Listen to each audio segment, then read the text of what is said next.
बच्चों, हम लोग पिछले वीडियो में अल्कोहलों के बनाने की विधियों का अध्ययन किए थे। इस वीडियो में अल्कोहलों के गुणों का अध्ययन किया जाएगा, जिसमें भौतिक और रासायनिक दोनों प्रकार के गुण सम्मिलित हैं। Properties of alcohols.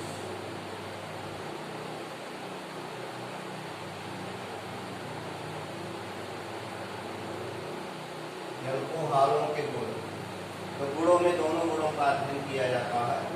भौतिक गुण और रासायनिक गुण दोनों प्रकार के गुण आते हैं। तो पहले है फिजिकल प्रॉपर्टीज।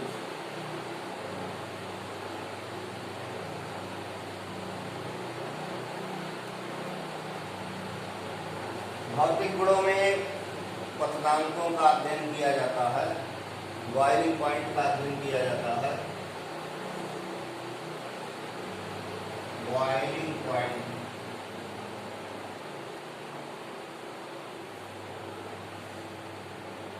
बॉइलिंग पॉइंट का अर्थ है जिस निश्चित ताप पर कोई द्रव उबलता है, क्वथन करता है, अथवा विलयन में आपको पढ़ाया गया था कि किसी द्रव का क्वथनांक वह निश्चित ताप है जिस पर उसका वाष्प दाब वायुमंडलीय दाब के बराबर हो जाता है। तो बॉइलिंग पॉइंट अल्कोहलों के अणुभार और उनके स्ट्रक्चर पर निर्भर करता है। सामान्य विचारधारा ये है कि अणुभार बढ़ने के साथ क्वथनांक सामान्यतया बढ़ते हैं, यानी जैसे जैसे अल्कोहल बड़े होते जाते हैं, अल्कोहलों का अणुभार बढ़ता है, वैसे वैसे बॉइलिंग पॉइंट क्वथनांक बढ़ते जाते हैं।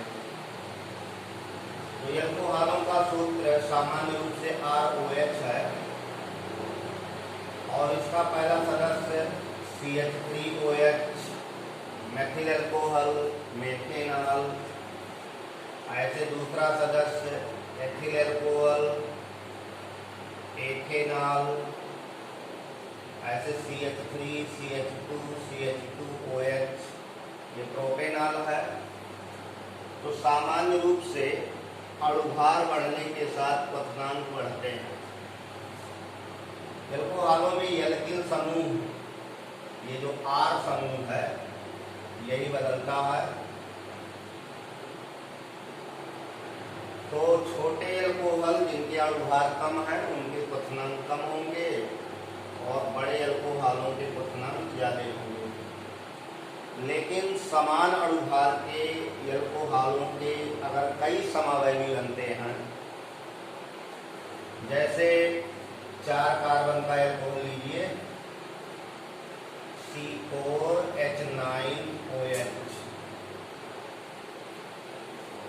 तो इसके समावयवी बनेंगे normal butyl alcohol CH3, CH2, CH2, CH2OH। ये नॉर्मल ब्यूटिल अल्कोहल है, सीधी श्रृंखला, जिसको 1-ब्यूटेनॉल कहते हैं। ऐसे चैन को थोड़ा सा इसमें सब्स्टिट्यूट कर दीजिए, तो ये आइसोब्यूटिल अल्कोहल है।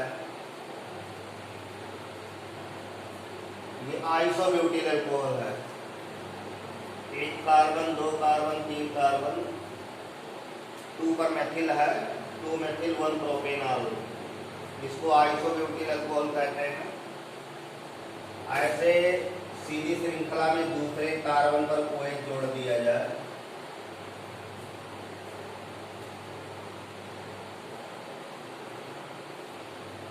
ये सेकेंडरी ब्यूटिल अल्कोहल है। और थोड़ा सा चैन को और छोटा करके प्रतिस्थापियों की संख्या बढ़ा दी जाए, तो ये टर्शियरी ब्यूटिल अल्कोहल है। ये जो 4 अल्कोहल दिए गए, चारों का अणुसूत्र एक ही है, यानी चारों के अणुभार समान हैं। केवल इसमें जो स्ट्रक्चरल अरेंजमेंट है, जो संरचनात्मक व्यवस्था है, उसमें भिन्नता है। तो समावयवी अल्कोहलों में नॉर्मल का क्वथनांक ऊंचा होता है और जैसे जैसे शाखाएं बढ़ती हैं, सरफेस एरिया घट जाता है, जो अणुओं के मध्य बल कार्य करते हैं वो कमजोर पड़ जाते हैं, इसलिए क्वथनांक घटते जाते हैं। तो नॉर्मल ब्यूटील अल्कोहल, ये है नॉर्मल ब्यूटील अल्कोहल, इसका क्वथनांक दिया गया है बॉइलिंग पॉइंट 118 डिग्री सेल्सियस। अगला सेकेंडरी जो है वो आइसोब्यूटिल अल्कोहल जो है उसका 108 दिया गया है, 108 डिग्री सेल्सियस है। ऐसे सेकेंडरी ब्यूटिल अल्कोहल का 99.5 डिग्री सेल्सियस है और टर्शियरी ब्यूटिल अल्कोहल का 83 डिग्री सेल्सियस है। अब ये जो मान दिए गए हैं इन मानों से स्पष्ट है कि जैसे जैसे जो चैन नॉर्मल चैन है उसमें शाखाएं डेवलप होंगी तो बॉइलिंग पॉइंट डिक्रीज करता है। तो नॉर्मल ब्यूटिल अल्कोहल का सबसे अधिक, फिर ये आइसोब्यूटिल अल्कोहल है, आइसोब्यूटिल अल्कोहल, और ये सेकेंडरी ब्यूटिल अल्कोहल है, और ये टर्शियरी ब्यूटिल अल्कोहल।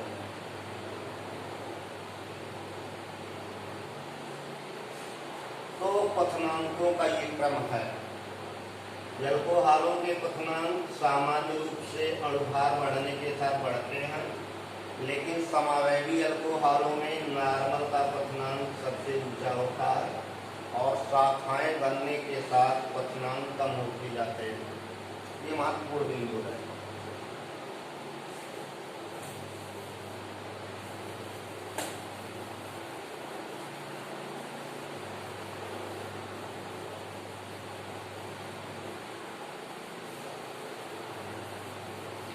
आपको पहले बताया गया कि अल्कोहल और ईथर एक दूसरे के क्रियात्मक समूह समवयवी होते हैं। जैसे एथनॉल है, एथनॉल एथिल अल्कोहल,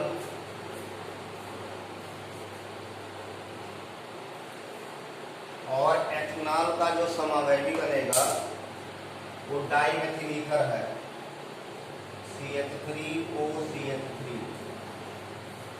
ये डाइमेथिल ईथर है।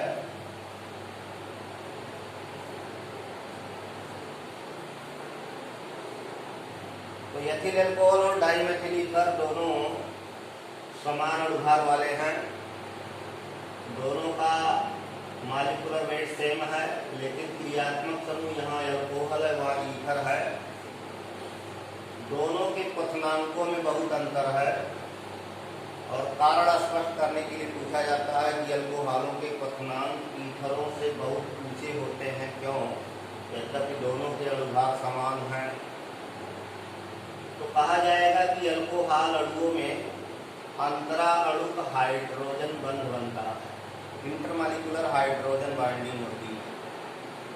अल्कोहल मॉलिक्यूल में इंटरमॉलिक्यूलर हाइड्रोजन बाइंडिंग मतलब बहुत सारे अल्कोहल अणु आपस में मिल करके हाइड्रोजन बंधित होते हैं, जिसके कारण ये संगुणित रहते हैं, एसोसिएट रहते हैं, और संगुणित होने के नाते ही अल्कोहलों का क्वथनांक ऊंचा होता है। हाइड्रोजन बाइंडिंग के लिए आप जानते हैं कि जो प्रबल विद्युती हैं, जो स्ट्रांग इलेक्ट्रोनेगेटिव एलिमेंट हैं, जैसे क्लोरीन है, ऑक्सीजन है, नाइट्रोजन है, अगर इनसे सहसंयोजक बंध द्वारा हाइड्रोजन जुड़ा है, ये स्ट्रांग इलेक्ट्रोनेगेटिव एलिमेंट हैं, और इससे कोवैलेंट बॉन्ड द्वारा हाइड्रोजन जुड़ा है। अब इसके संपर्क में जब कोई स्ट्रांग इलेक्ट्रोनेगेटिव एलिमेंट आएगा तो उसमें एक वीक अट्रैक्शन डेवलप होता है, एक क्षीण आकर्षण बल उत्पन्न होता है, और उस क्षीण आकर्षण के कारण दोनों बढ़ जाते हैं। तो अल्कोहलों में ऑक्सीजन से हाइड्रोजन जुड़ा हुआ है,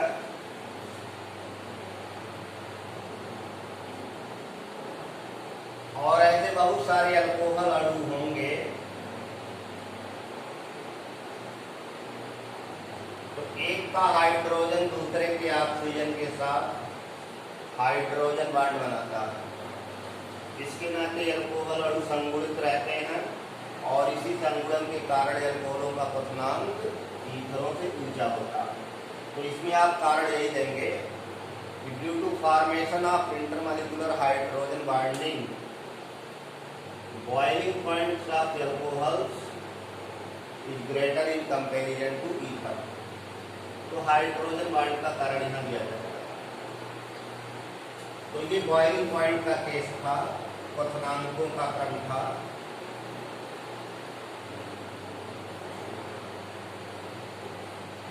अगला है सॉल्युबिलिटी, जिसको विलयता कहते हैं, घुलनशीलता कहते हैं। विलयता, सॉल्युबिलिटी।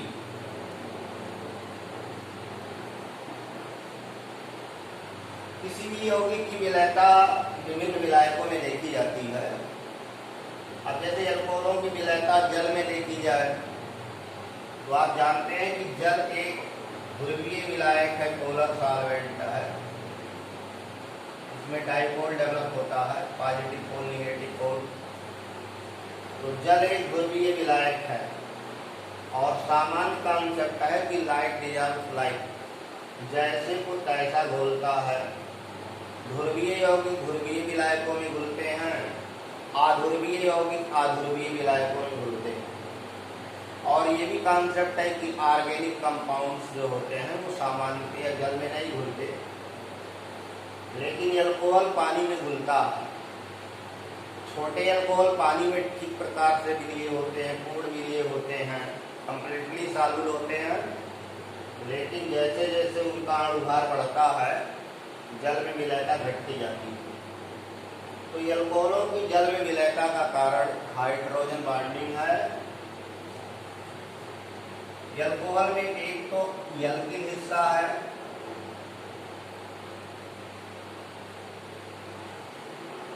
ये एल्किल हिस्सा है, हाइड्रोकार्बन पार्ट, ये नॉन पोलर होता है, और ये पोलर हिस्सा है।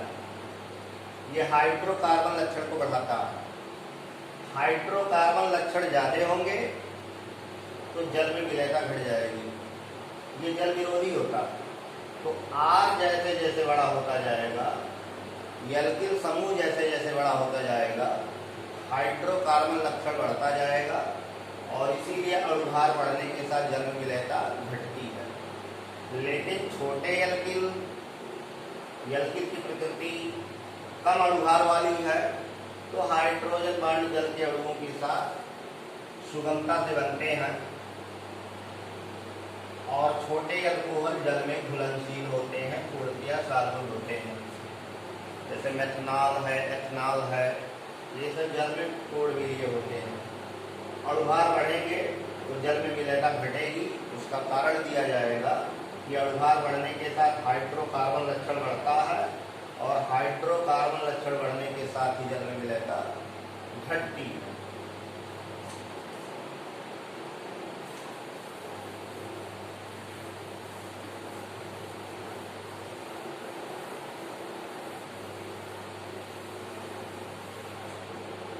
और एक चीज और ध्यान में रखना है कि अगर ये पूछा जाए कि अल्कोहल और ईथर क्रियात्मक समूह समावयवी हैं, अल्कोहल जल में विलीय होता है, ईथर जल में विलीय नहीं होता, जल में नहीं घुलता, तो बताया जाएगा कि ईथर में जल के साथ हाइड्रोजन बंध बनाने की क्षमता नहीं पाई जाती,